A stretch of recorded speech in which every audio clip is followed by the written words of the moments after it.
கட்டி கொடுக்கறதே 1000 பிரசவ வலிக்கு சமம். அப்படி கட்டி கொடுத்தா சும்மா இருப்பானா?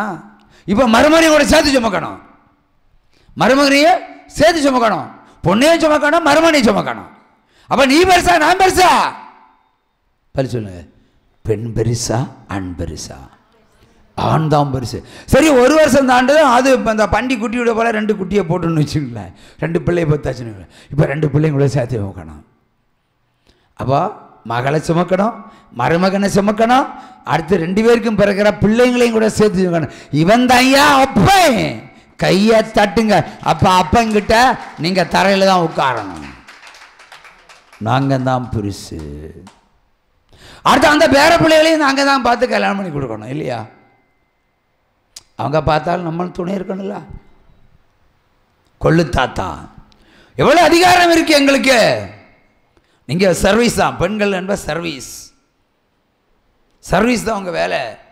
சம்பாத்தி எங்கள் வேலை, சாதிக்கிறது எங்கள் வேலை, வீட்டில் இருந்து ஜெபிக்கிறது தான் உங்கள் வேலை. வீட்டிலையும் காட்டிலையும் பேய்கள் நடமாடுகிற இடத்துல போய் நாங்கள் சம்பாதிச்சு உங்களுக்கு கொட்டணும். நீங்கள் பெத்த பிள்ளைய பத்திரமாய் பாதுகாக்கணும். நீங்கள் பெண் பிள்ளையை பெற்றா தாய் நெருப்பை கட்டி வைக்கணும். ஆனால் ஆம்புள்ள நெருப்பாகவே நிற்பான். நீங்கள் வயத்தில் நெருப்பை கட்டி நிற்பீங்க, ஆம்பளை நெருப்பு. என் பிள்ளைய ஒருத்தம் பார்க்க கூடாது, ஒருத்தம் சைடு அடிக்க கூடாது. எவ்வளோ துடிப்பான். அரசல் பரசலா இந்த செய்தி வந்துச்சுன்னா கொதிக்கும் அவனுடைய ரத்தம். கொதிக்குதா இல்லையா? உங்களுக்கு என்ன அழுதுட்டு சொல்ல முடியுங்க? அவன் என்ன, என் பொண்ணை பள்ளிக்கூடத்து போகும்போது ஏன்டா சைட் அடிச்சுன்னு பின்னன் தலையில் ஒன்றும் கொடுக்க மாட்டான். கொடுக்கிறவன் அப்பன். அவனுக்கு தானே பெருசு, அவன் தானே பெருசு. நீங்கள் 10 மாதம் சுமந்தீங்க, நாங்கள் எத்தனை மாதங்கள் வருடங்களாக சுமந்து கொண்டு இருக்கிறோம். இந்த சிவாஜியன் பாட்டு பாடுவார், நம்ம தினகரன் சோர்ந்து பாகாதீனே பாடுவார். சிவாஜியன் ஒரு படத்தில் நல்லதொரு குடும்பத்தில் பாடுவார். என்ன பாட்டு பாடுவார் சொல்லுங்கள் பாப்பா? யாருக்கா தெரிஞ்ச ஒரு வரி எடுத்து விடுங்க, மிச்சம் வரி நான் எடுத்து விடுறேன். தப்பு இல்லை, நல்லது தான். யாராவது சினிமையும் பார்க்க மாட்டீங்களா? அட படுபோவிகளை, பாவத்துக்கெல்லாம் செய்கிறீங்க, சினிமா பார்க்க மாட்டீங்க. யாராவது சொல்லுங்க, சொல்லுங்க ப்ரோ, நீங்கள் சொல்லுங்கள். நல்ல ஒரு குடும்பத்தில் சிவாஜி மகனை குறித்து ஒரு பாட்டு பாடுவான். சோதனை மேல் சோதனை போதுமாடா சாமி. அடுத்தவர் என்ன? வேதனை தான். இப்போ எல்லாரும் பாடணும். திரும்ப ஒரு ஆள் சொல்லுங்க அந்த அடியை, 4 வரியை நமக்கு பாடுவோம். சோதனை மேல் சோதனை போதுமாடா சாமி, வேதனை தான் தாங்காது பூமி. அதான் இந்த பூமி தாங்காது பூமி. அதுக்கப்புறம் அடக்கப்புறமா தானாடாக விட்டாலும் சதியாடுமே.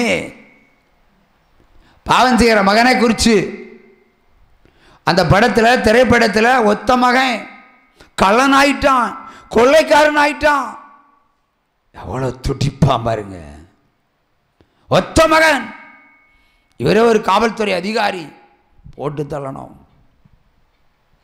சுட்டு பசுக்கணும். தவறு செய்கிறான்னு தெரியும். மகனுடைய தவறையே கண்டுபிடிக்கிறதுக்கு புலனாய்வு செய்த ஒரு அதிகாரி. ஆனாலும் தகப்பனாக இருந்து பாடுறான் பாட்டு. வேதனை, ஏன் ஆண்டவரை இந்த பையனை பத்து, இவன் ஒரு கள்ளனாய், அதுக்கப்புறம் நான் தகப்பனாக இருந்து அடுத்து காவல்துறை அதிகாரி சுட்டுக்கொள்ளுடைய சூழ்நிலையை வச்சிட்டீரேன்னு சொல்லி வேதனையோட பாடுகிற பாட்டு. ஹல்லேலூயா, அருமையான பாட்டு, வரிகள் தானே. திரும்ப சொல்லுங்க. சோதனை மேல் சோதனை மேல் சோதனை போதுமாடா சாமி, வேதனை தான் தாங்காது இந்த பூமி.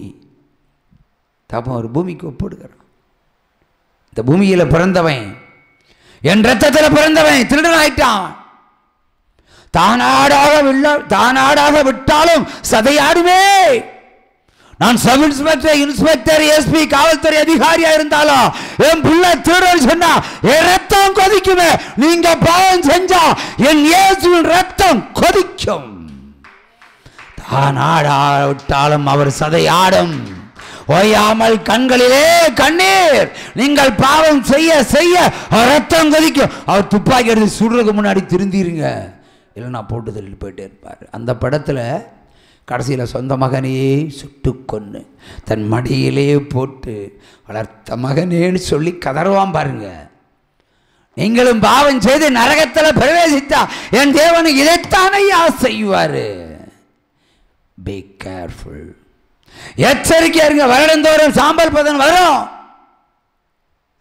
என்னத்தை விட்டீங்க? குடிய விட்டீங்களா? சிகரெட்டை விட்டீங்களா? பாவத்தை விட்டீங்களா? இச்சைகளை விட்டீங்களா? எதை விட்டீங்க? ஒண்ணுமே விடல. விடாதவங்க விடுங்க, விட்டவங்க பாக்கியவான்கள். அவை ஜாக்கிரதையாக இருங்க. குடும்பம் ஒரு கதம்பம் தான். குடும்பத்தில் உபத்திரம் உண்டு. ஒரு பக்கம் தாய் கேட்கிறாள் அந்த படத்தில், எப்படியாவது அவனை கொல்லாம விட்டுருங்க. கேட்கப்படவில்லை. சட்டம் என்பது பிரமாணம். குற்றம் செய்கிறவனை கொன்று போட வேண்டும். தேச துரோகம் அவன் மேல் கொடுக்கப்படுகிறது, இழைக்கப்படுகிறது. அந்த பாவத்தை அவன் செய்கிறான். வான் பண்ணாரு, எச்சரிச்சாரு, திருமகனே நம்ம நாட்டுடைய ரகசியத்தை அந்நிய நாட்டுக்கு கொடுத்து காசு வாங்காத, விட்டு வா, என்னிடத்துல வா, உன்னை நான் காப்பாத்துறேன், என்னிடத்துல வா. வந்தானா வரலையே, சுட்டாரு, சத்தம், மடியில போட்டு அழுதாரு. அதே மாதிரிதான் நீங்களும் தேசத்துக்கும் ராஜ்யத்துக்கும் தேவனுக்கும் துரோகம் செய்தா வெளிப்பாடு 2ஆம் அதிகாரம் 21, 22, 23 அதான் அவருடைய லேட்டஸ்ட் துப்பாக்கி. பாவம் செய்தவன் எவனோ அவனை கட்டில் கடையாக்கி ஒன்னையும் கொல்லுவேன், உன் பிள்ளைகளையும் கொல்லுவேன். இதுதான் வேதம், இதான் சத்தியம், இதான் பிரமாணம். ஐயோ என் பிள்ளை பாவம் செய்தான்னு இரக்கம் காட்டல. அவர் இரக்கம் செய்யாதவனுக்கு இரக்கமில்லாத தீர்ப்பை எழுதுகிற ஒரு தேவன் நம்முடைய தேவன். ஒரு சம கையை தட்டலாம். ஹல்லேலூயா. சிங்கைக்கவியோ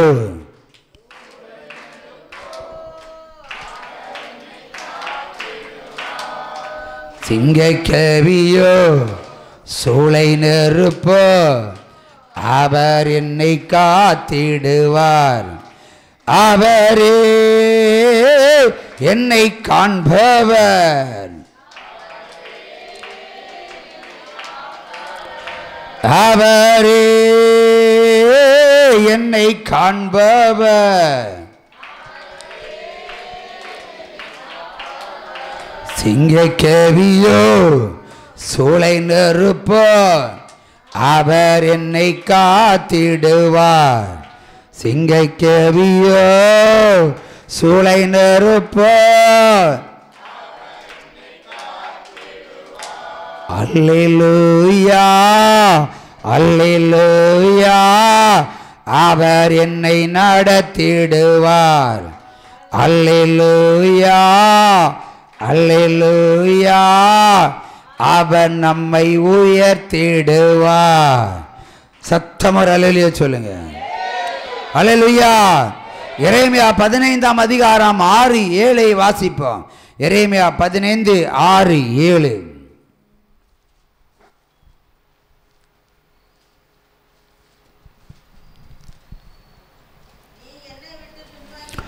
நீ என்னை வெட்டி பின்வாங்கி போனாய், ஆகையால் என் கையை உனக்கு விரோதமாய் நீட்டி உன்னை அழிப்பேன். நான் பொறுத்து பொறுத்து இளைத்து களைத்து போனேன் என்று கர்த்தர் சொல்லுகிறார். தேசத்தின் வாசலில் அவர்களை தூற்றுக்கொலையால் தூற்றி போடுவேன். தூற்றி போன வாரி எறியது, பதிர வாரி எறிஞ்ச மாதிரி பிள்ளைகள் அற்றவர்களாக மாற்றி தேசத்தின் நடுவில் வாரி எறிய போகிற. தேசம் பணத்தால் குவிய போகிறது. பணத்தால் அல்ல, பிணத்தால் குவிய போகிறது. உற்சவமாக கேத்துடுங்க. நீ மறந்துருந்தல. ஆகவே அவர் நீ திரும்பி வருவ திரும்பி வருவ திரும்பி வருவ திரும்பி வருவேன்னு காத்து காத்து காத்திருந்து களைத்து போனார். ஆகவே உன்னை நான் பிள்ளையற்றவளாக மாற்றி தேசத்தின் நடுமையத்தில் உன்னை தூற்றி எரிஞ்சு போடுவேன். நெல் உள்ளே போகும், பதிர் வழியே போகும். ஆகவே பரிசுத்தவான் பரலோகத்துக்கு போவான், நெல்லெல்லாம் நரகத்துக்கு போகும். ஜாக்கிரதையா இருங்க. நீதிமொழிகள் 20ஆம் அதிகாரம் 17ஆம் வசனத்தை வாசிப்போம். நீதிமொழிகள் 20:17.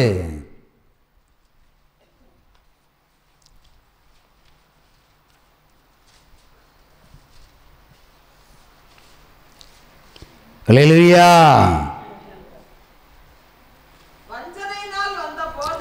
வஞ்சனையினால் வந்த போதகம் மனுஷனுக்கு இன்பமாயிருக்கும், பின்போ அவனுடைய வாய் பருக்கை கற்களால் நிரப்பப்படும். வஞ்சனையினால் ஒரு போதகம். இந்த தேசத்தில் வஞ்சனையினால் ஒரு போதகம் வந்து கொண்டிருக்கிறது, அநேகருக்கு வந்து கொண்டிருக்கிறது. ஹல்லேலூயா. அநேக சபைகளில் அந்த கிறிஸ்துடைய போதனைகள். அதாவது என்ன சொல்றாரு, நிறைய ஊழியக்காரன் சொல்லுவாங்க, கர்த்தர் நம்முடைய பாவத்திற்காக அன்றே பலியானார். நம்முடைய பாவத்திற்காக அன்றே பலியானார். எப்பவும் திரும்ப திரும்ப சொல்கிற மாதிரி. ஏன்னா தொலைக்காட்சி ஊழியத்தை திரும்ப திரும்ப பார்ப்பாங்க, புதுசு புதுசாக பார்ப்பாங்க. சொன்னதை சொல்கிறேன்னு சொன்னிக்கக்கூடாது. அல்லேலூயா. சொன்னதை மறுபடியும் உங்களுக்கு சொல்கிறாருன்னா நீங்கள் கீழ்ப்படியாமல் இருக்கிறீங்கன்னு அர்த்தம். கீழ்ப்படிய மாதிரி சொல்லிகிட்டே இருப்பார். வஞ்சனையினால் ஆன போதகம் உங்களுக்கு வாய்க்கும் காதுக்கும் இதமாக இருக்கும், ஆனால் பின்பு பருக்கை கற்களால் உன் வாயில் போட்டு பூட்டப்படும். அலுவா பேக்கரி ஐட்டம் சாப்பிடும்போது ரொம்ப டேஸ்ட்டாக உள்ள இறங்கும் இல்லையா? என்ன மாதிரி நக்கி நக்கி நக்கி நக்கி நக்கி நக்கி நக்கி நக்கி நக்கி நக்கி நக்கி நக்கி நக்கி நக்கி நக்கி நக்கி நக்கி சாப்பிட்றோம் இல்லையா? நான் சொல்லுற தப்புன்னு இருக்கா பிரதர்? சொல்லுங்கள். சோறை கொடுக்குறோம், உடம்புக்கு தெம்ப ருசிச்சு சாப்பிடுவீங்களா? ஆம் ஆம் ஆம் மதி போ அப்படிதானே. பேக்கரி கொடுத்து பாருங்க, நாக்கை வச்சு நக்கி நக்கி மேல் நாக்கை நக்கி கீழ் நாக்கை நக்கி, இந்த கேக்கு உள்ளே போச்சு அதுக்கப்புறம் விட்டு வைப்பியா? நாக்கை வச்சு உள்ளே வச்சு சுரண்டி சுரண்டி அந்த டேஸ்ட்டை ருசி பார்த்து அப்படி நக்கி நக்கி தின்ற அந்த பேக்கரி உள்ளே போய் எத்தனை வியாதியை கொண்டு வரும்னு தெரியுமா? அப்படிதானே? அவர் வேதவசனம் இப்படிதான். இயேசு கல்வாரியில உங்களுக்காக மரித்தார் என்று சொல்லி வேதத்தை சொல்லும்போது நீங்கள் மொத்த பாதையும் செஞ்சுட்டே இருப்பீங்க. ஏன்னா அவர் தான் மன்னிச்சார். நாளைக்கு ஒரு பாவம், நாளை கழிச்சு ஒரு பாவம், இப்படி செஞ்சுட்டே இருப்பீங்க. ஏன்னா கேட்டால் அவர் மன்னிச்சிட்டார். இதான் வஞ்சனை போதகம். உங்களை வஞ்சிக்கிற போதகம் அது, உங்களை அழிக்கிற போதகம் அது. ஆனால் என்ன, பின்னாடி பட்டயம் இருக்கு, அதான் பருக்கை கற்கள். அவர் என்ன பண்ணுவார், நான் இவ்வளவோ சொல்லியும் கேட்கல, ஆனால் பொய்யாய் சொல்லுகிற வேதம்லாம் உனக்கு இனிமையாக இருக்குது, காதுக்கு தேனாக இருக்குது, வாய்க்கு அல்வா மாதிரி இருக்குது, பேக்கரி ஏட்டமாக இருக்கு. ஆனால் ஆண்டர் பண்ணுவார், வாயில் வச்சிருவார் ஒரு கேன்சரை, இனி நக்கி சாப்பிடு. பாவம் செய்கிறவனுக்கு கேன்சரை வச்சிருவாரு, பாவம் செய்கிறவனு சுகரை வச்சிருவாரு. வாழைப்பழத்தை உரிச்சி உரிச்சி தின்ன, இனி தின்னுப்பாரு. ஆப்பிளை வெட்டி வெட்டி சாப்பிட்ட, இனி ஆப்பிளை தொட்டுப்பாரு.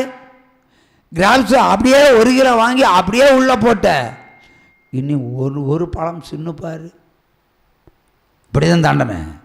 ஆகவே பொய்யான வேதம் உங்களுக்கு வாய்க்கு இதமாக இருக்கலாம், காதுக்கு இதமாக இருக்கலாம், ஆனால் வாழ்க்கைக்கு இதம் அல்ல. அது அதம்.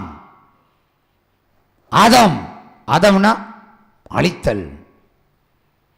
வேத வசனம் உங்களை சிருஷ்டிக்க வேண்டும், வேத வசனம் உங்களை புதுப்பிக்க வேண்டும், வேத வசனம் உங்களை ஜனிப்பிக்க வேண்டும், வேத வசனம் உங்களை உருவாக்க வேண்டும். அந்த வசனங்கள் உருவாக்காது, பாவத்தை செய்ய தூண்டும். என ஆண்டவர் மன்னிப்பார். யாக்கோவுக்கு இல்லாத மன்னிப்பு அவங்களுக்கு. தான் சொல்லியும் கேட்காமல் போனபடியால் மோசையை அழைத்து வந்து 40 வருஷம் கொன்னே போட்டார, கொன்னும் புதைச்சும் போட்டார. எவனும் அந்த பெடியை பார்க்க கூடாதுன்னு சொல்லிட்டு. அதான சத்தியம். தாவீதின் மகனை கொன்றார், யாக்கோவுடைய மகளை கற்பழிப்புக்கு கைவிட்டார். தாவீதின் குடும்பத்தில் எல்லா இச்சை ரோகமும் அரங்கேறும்படி செய்தார். தாவீதின் 10 பொண்டாட்டிய சொந்த மகனே வச்சிருந்தான். கேவலமா தெரியலையா? ஆண்டவர் என்ன சொல்றாரு? கீழ்ப்படியலன்னா, பாவத்தை செஞ்சா அவனுக்கு தண்டனை உண்டு. தப்பித்தே போக முடியாது. மனம் திருந்தல் ஒன்றே தப்பித்து போகும் வழி. பாவ நிவாரண பலி செலுத்துவதே தப்பித்து போக வழி. வேறு ஒரு வழியும் வேதத்தில் வைக்கப்படவில்லை சாவை தவிர. நீ சாவலன்னு தப்பணுமா? மருத்துவமனையில் போய் கிடைக்காமல் தப்பணும்னா உங்கள் பாவங்களுக்கு பாவ நிவாரண பலி செலுத்தி ஆண்டவரை நோக்கி கூப்பிடுங்க. அப்போ கேட்பாரு, என்னை நோக்கி கூப்பிட்டாய், பொருத்தனை செலுத்தி கூப்பிட்டாய், என்ன வேண்டும் உனக்கு? பாவம் மன்னிப்பா தந்துருவார்.